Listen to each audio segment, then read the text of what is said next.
election cycle, but probably one that we've ever seen in terms of the amount of young people who are centered around it and the fact that it has become a major focal point for those who are actually running for office, from the city level to the state level, as well as even in this presidential campaign. So we know that Black lives do matter, at least in rhetoric, but do they matter in action? One of the major reasons this panel came about was because there have been several questions around Chicago as to what the role of the Chicago Urban League MetroBoard actually is. What are we doing to engage and involve the community? What are we doing to advance Black Lives Matter for young people? What are we doing to showcase that we care about the youth of Chicago and the young adults of Chicago? So we've combined a series of programs, and this is the first one. So we're really excited to have you guys here. And this esteemed panel of folks who have devoted their lives to not only showcasing that Black Lives Matter each and every day, but also pushing on the forefront of advocacy, on the forefront of legislative reform, on the forefront of police brutality. There are people who aren't afraid to speak out. There are people who have been engaged even before Black Lives Matter was a hashtag. There are people who devote every ounce of themselves to making sure that your futures are better and brighter. So we're really excited to have this panel. But before we start introducing them, I wanted to make sure that everyone got to know a little bit about MetroBoard. And to do that, I want to introduce you to the president of the Chicago Urban League MetroBoard, Dina Ingram. Hi everyone, good evening. I am Dina Ingram, the president of MetroBoard. So first, thank you to our panelists for coming out on a work night and giving your time. Thank you to all of you who came out as well.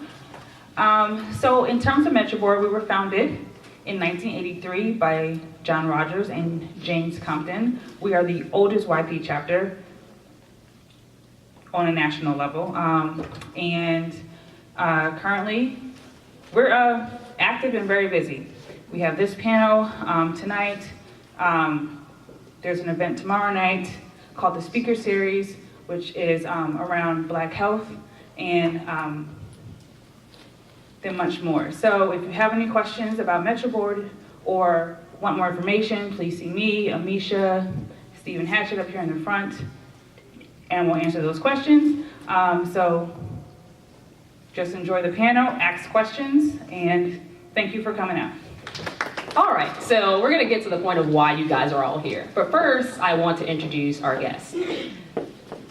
If you know anything about Chicago politics and policy, the first guest shouldn't be a surprise to you.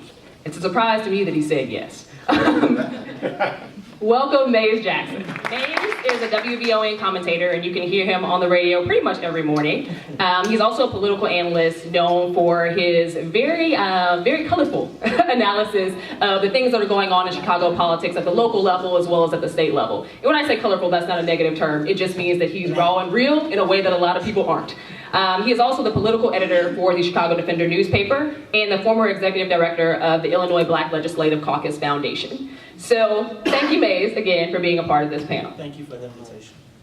Next, we have Jedidiah Brown, who is a Southside pastor, former Fifth Ward Alderman candidate, and president of the Young Leaders Alliance. Jedidiah is known, probably most importantly, for his work in engaging those who might get caught up in gun and gang activity and turning their lives around. He's literally the stopgap between a lot of young people on the South and West sides from picking up a gun and actually making another decision. So thank you for all of your work and your intense role model activation for these young boys in communities where they honestly don't have a lot of male role models. Ms. Shante Needham.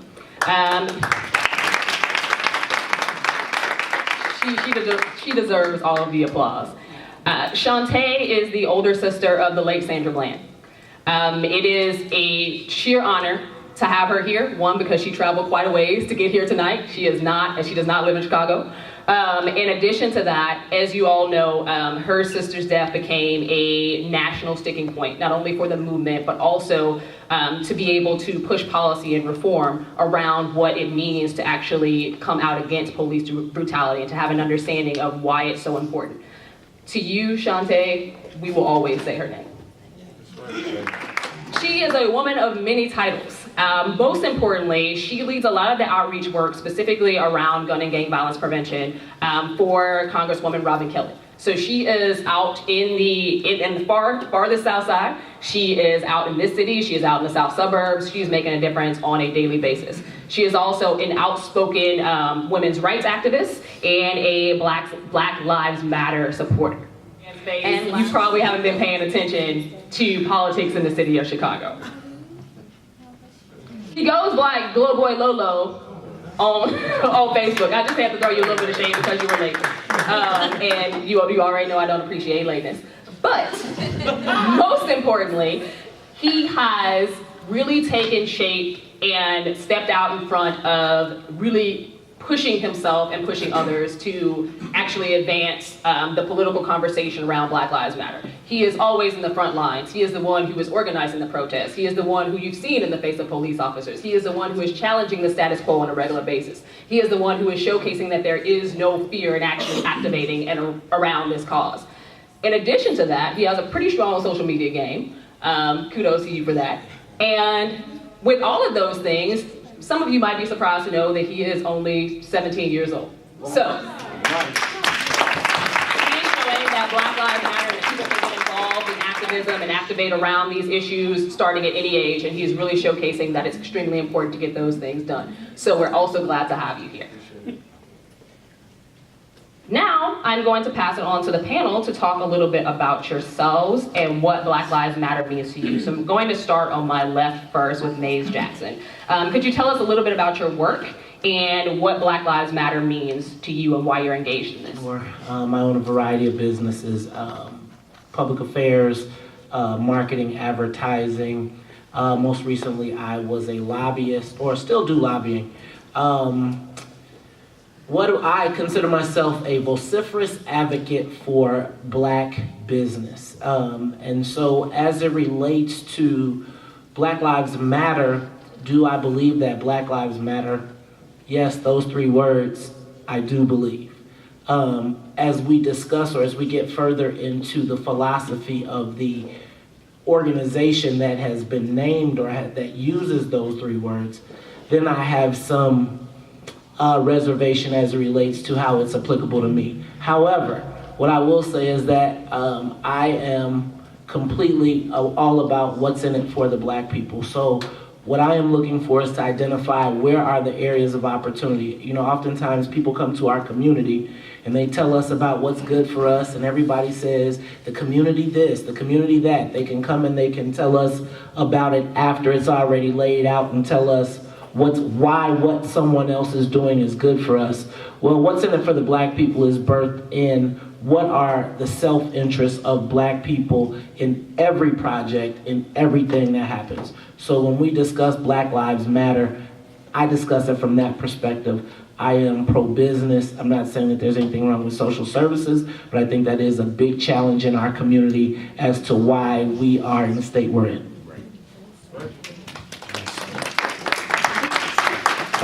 I definitely appreciate Amisha for the introduction and for the Urban League for allowing me to be on your panel with such highly esteemed individuals. I follow all their work actually, and it's a whole lot of people in this crowd who I know really could be up here and really do this panel some justice. Me per se, talking about myself, I don't pretty much like to do that because I am one thing I pride myself in is being the one who I don't have the long resume. And I'm the one who always say, I'm actually an activist in the struggle. I live what I'm fighting against. I live what I'm fighting for. And that's a better quality of life. Not basically coming from a background where education was really pushed in my household, kind of coming from somewhat of a broken background and growing up most of my life feeling hopeless and helpless. Actually, thanks for allowing me the opportunity to say this. I'm the individual that I fight the way that I fight because I know when you have my kind of background or you have my kind of disadvantage in this society, in this country, they don't expect nothing from you. So I love to live my life defying what my labels or what my background suggests that I am limited to. And I spend my time making sure that I go out and tell those individuals that nobody else seems to believe in and showing them what they actually can do. And because of that, I grew up in a religious household, and I am a pastor of a church. But I don't lead with being a pastor because I think that the church has been one of the leading failing institutions of the Black community. And so I spend my time not trying to be churchy, but trying to be a believer. And then on top of that, my mother was a go-getter. I got the strong black mama, the nagging strong black mama that, you know, I wasn't gonna get too far because she believed in prayer and she believed in getting in your face, and she'll come out to the corner where you at and let you know, I don't care about what the rest of y'all do, but my son finna get his butt in the house because he's going somewhere. And so those are the really simple things that get me to do what I'm doing, what I've been able to do. And so I have, I'm right now in negotiation of a very, very huge music project that's gonna benefit Chicago greatly with a lot of people that have been very successful in the music industry. And something else that people don't know is that I'm a consultant to a lot of executives as it relates to handling their business here in Chicago, and it had nothing to do with my activism, it had a lot to do with my mind and me just making myself known. What Black Lives Matter mean to me is basically justice for people of color. That's one. It's several things. We need mental health for black people. We need education for black people, most of all because I'm a sister who come from the hood and I'm very proud of it. The hood just don't define me. But I think that the brothers and sisters that's in the hood, their lives should matter. People in this room, we should be reaching out to them brothers and sisters that's in the hood, helping them get in school, helping them find jobs, helping them be surrogate towards their mothers, to their children. That's what Black Lives Matter means to me. It's basically helping the people of color come up instead of be down.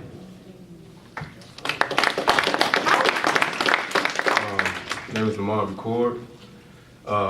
Black Lives Matter. It needs to matter to everyone. And if you ask me, I think all lives don't matter till Black Lives Matter, because every single day our lives are getting taken by the hands of police and each other.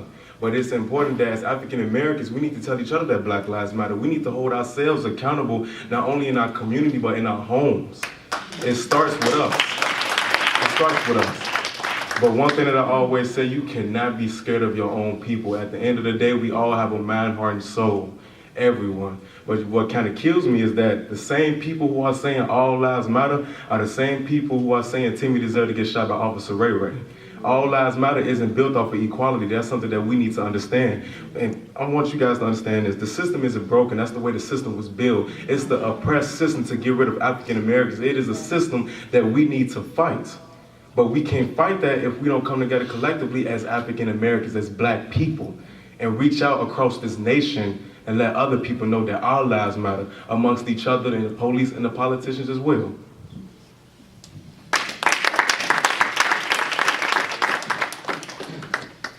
Again, I'm Shante, and for me, Black Lives Matter means the death rate will decrease. It means that people with brown skin can walk and not be afraid or not get killed or not get stopped by the police for driving while black. Black Lives Matter means, to me, all lives will never matter until black lives are inclusive in that. If we're not inclusive in that, then you'll never hear me say all lives matter until it does, until all of us collectively can grow, learn, and love one another. So, Black Lives Matter began out of a hashtag following the death of Trayvon Martin. Multiple police-related shootings later, the hashtag became a movement. But when asked, most people who proclaim Black Lives Matter support don't know what their involvement is on the local level. Can you provide clarity, or is BLM just a hashtag? Black Lives Matter to me, for me, it is something that the label of it is, because I've been doing activism before. What I say became trending and became popular. I became active in Chicago because of the murders in my neighborhood. And so what Black Lives Matter meant to me was that it was finally something that highlighted the struggle that we could not seem to frame and articulate, that we was making everybody aware of our condition. And then it became us looking this stuff right in the face to recognize how bad we allowed this to get. When we didn't allow the information of our history and our ancestors to pass down to us, we didn't inherit it. When we grew up in households that told us to stay in a child's place but never taught us how to be adults. When we go in our neighborhood and we see violence day after day and we do nothing, and then complain about our aldermen who do nothing, because if we don't do nothing, they surely know that they're not going to have to do anything. So what for me it became was me as a man recognizing that, hey, even though the framework of the system against me is working, but I didn't drop the ball and not let it get real bad. And so when I said Black Lives Matter, it became my fight, my reminder of the condition that I got to fight against. So when you say Black Lives Matter, for me, because I've never been a part of any organization that framed, or I've never been to a Black Lives Matter organization meeting, it just became the hashtag by which I identified my fight. Because I wasn't aware of the stuff that was going on in the background. I just simply wanted justice and a better quality of life for my people. And today, it's still just a hashtag that unfortunately, now everything I do is labeled Black Lives Matter, and my individuality is seemingly being stolen from me, and that's not what it is. That's not who I am. That Black Lives Matter are three very important words that have been, I would say, hijacked for lack of a better word, lack of better terminology. So here you pick three words that no black person, arguably no black person can dispute. Black Lives Matter. No one can dispute that.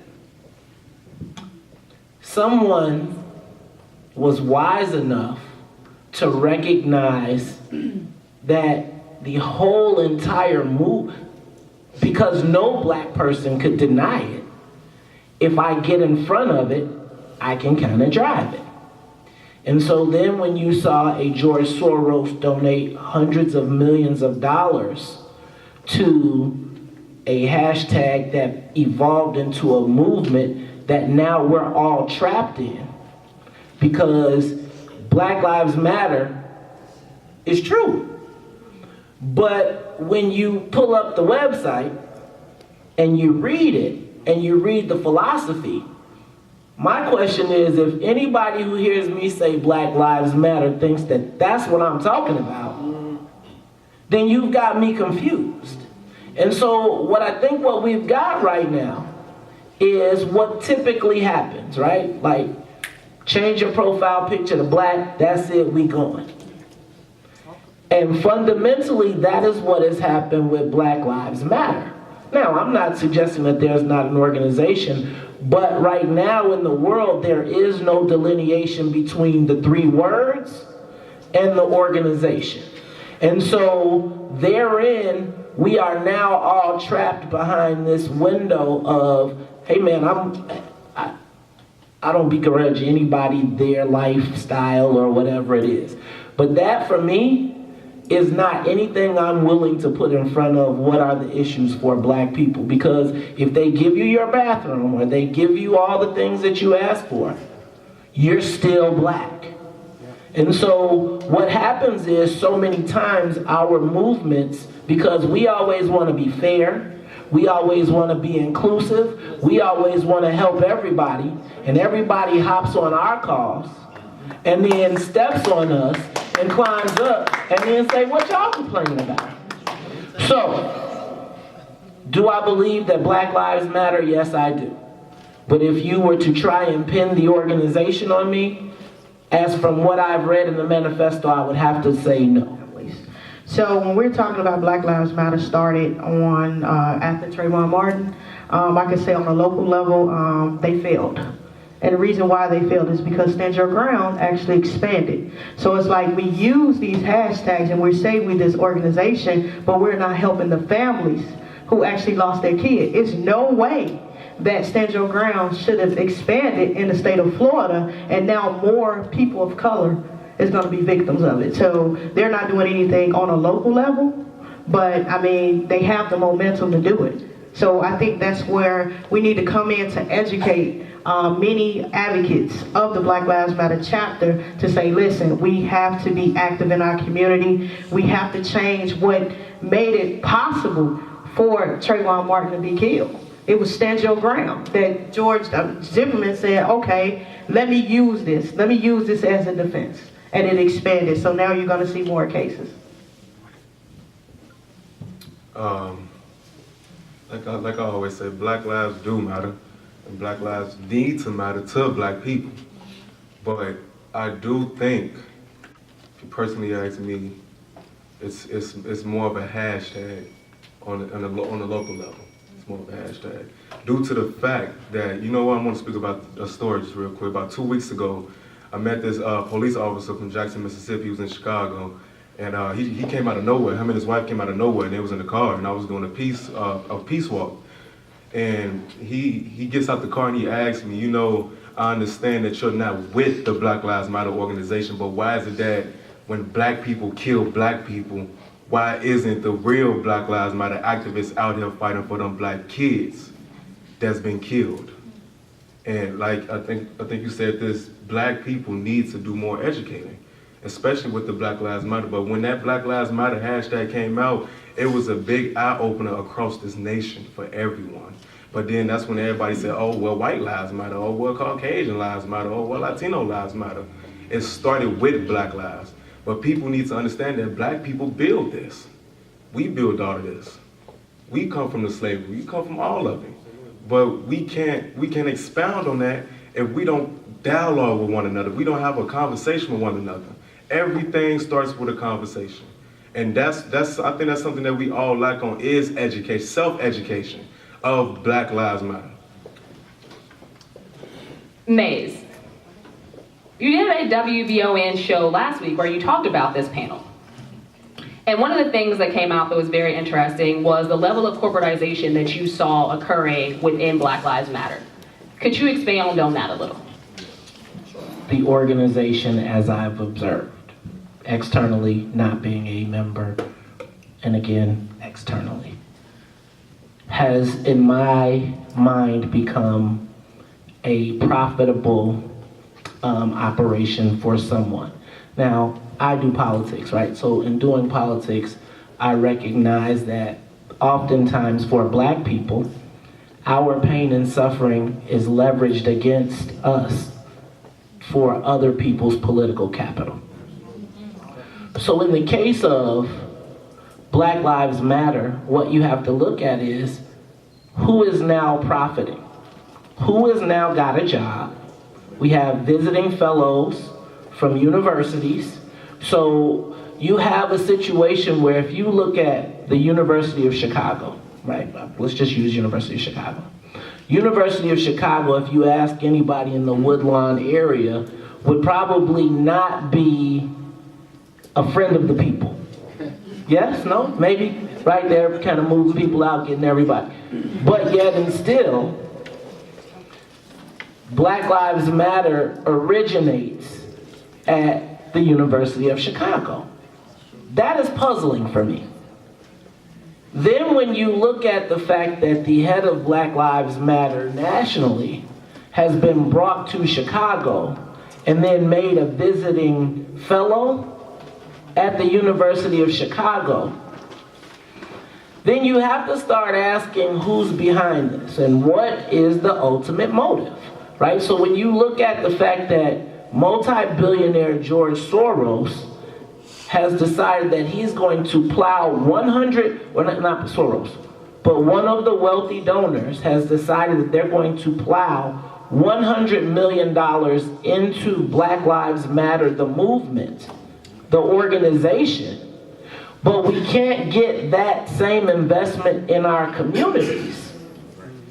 And if Black Lives Matter isn't saying, no, we want to push this, or they don't have programs to receive that money and then execute it in our community, then I gotta say, what are you doing with the money and what is it going for? Now, when I oftentimes look at the protesters that are funded, sometimes I see the same people with different t-shirts on, right? Same squad, different t-shirts, right? I see it. Maybe I'm crazy, maybe they got doppelgangers. When I go places and I know that there is an hourly wage for a protest, right? Then you got, who's paying for the bus? Who's passing out the bus passes? How is all of this occurring in neighborhoods? And look at the people that are being used, right? And so the challenge with this whole thing is that what we failed is that our children have been left into this society, right? And they're seeing it. All the stuff that we knew, they're seeing it. And so we have allowed ourselves, particularly my generation, because it's our kids that are out there fighting, we got comfortable. And so our kids went out because they saw injustice. They went out and started to fight, but somewhat we didn't educate them. We left that education to the University of Chicago, George Soros, and everybody else, and because they were mad and ticked off, at 17, I was outside turning over cars for Rodney King. It's stages and cycles that we go through. It's just who's educating our people. We are the only people that send our children to the enemy to be educated. One of the most interesting things that has occurred over the past couple of months was invites to attend some Black Law Students Association events. One of the most pertinent ones was one related to Black Lives Matter, particularly how Black law students from DePaul, University of Chicago, Loyola, John Marshall could actually get involved in the movement without protesting. Because again, a lot of people see Black Lives Matter, even those who are getting a legal education, as simply a protest movement. If you are someone who is pursuing your legal education, your number one goal is not to go to jail, which may happen if you're standing on the protest front lines. So the question from them was, what can they do to advance the movement without actually getting caught up in the penal system? One is they have to come and they have to talk to us. That's first and foremost. They have to get involved with us directly. But two, they have to research and support data that speaks to what we're saying. Because you have a lot of people that are putting out false data that's not what we're doing. Like, we protest to demonstrate, to negotiate. We have to do that. And if it means go to jail, it means to go to jail, because that's your right. So again, a lot of people that want to get involved, they need to come out and they have to be connected with us. And don't sit up there and say, oh, they're just protesters. They don't know what we do. A lot of people sit up here and look at us and say, oh, y'all just want to protest. But a lot of people not knowing, meeting with elected officials, we're looking over contracts. But when we're being pushed and we're not being heard, we're pushed to that. And I'm gonna tell the room this: we fought for Rakia Boyd for so long. We came to these board meetings. Emperor fell asleep on us. They weren't trying to hear us. But I will not forget, in August, it was like August 19th, we decided that we wanted to take over that board meeting after coming there 4 months to say Dante Server needed to be fired. And when we shut down a board member, that's when they heard us. So we're going to continue to do what we need to do to be heard. And if that means go to jail, if that means chain ourselves to the doors, if that means say, hey, we're going to sit down and we're going to write legislation, but if you're not going to hear us, then we're going to protest. And for everybody that's not down with us, you against us. And that's how I look at it. As African Americans, especially the ones that say Black Lives Matter, we need to educate each other. But for the ones that feel as if, or they're scared to be involved in a protest, and they feel as if they might get arrested, there's nothing wrong with organizing behind the scenes. Because when you think strategically about it, the cameras will play games with you and they will play games on you. You cannot be in front of them cameras all day, every single day. You cannot, because they will make a fool out of you. Them cameras not your friends. That's why I don't stay on the news like that. Because I got an organization to maintain. I stay behind the scenes. I work in my community. I've lost 13 brothers to gun violence. I know how it feels. I know how it feels. But to them people who just can't feel it, who feel as if they don't want to get on the front lines. There's nothing wrong with organizing behind the scenes. There's nothing even wrong to come to a protest. You ain't even got to say a word. There's nothing wrong with making flyers and go do door knocking, go canvass in your neighborhood, go talk to your people. Because that's what we're missing. We're missing on communication. We lack on communication with one another. That's what's really missing. If we can't communicate with each other and together, how do we expect to fight together and fight with each other? That's it. The question of how do you get involved, I'll just say it like what I was thinking about today. Actually, I done got so tired of marching, y'all. I done got so tired of marching. And today, I think, was a day that really just made the world fall, just sink on my shoulders, because I work 6 days a week. I took my day off today to go to the hearing for the community oversight, the COPA, the new agency that the mayor is trying to create for holding the police accountable. And when I went in there, I was so blown away that it was not no black people in them chambers. Yeah, it was just a hearing, but I'm like, man, it's not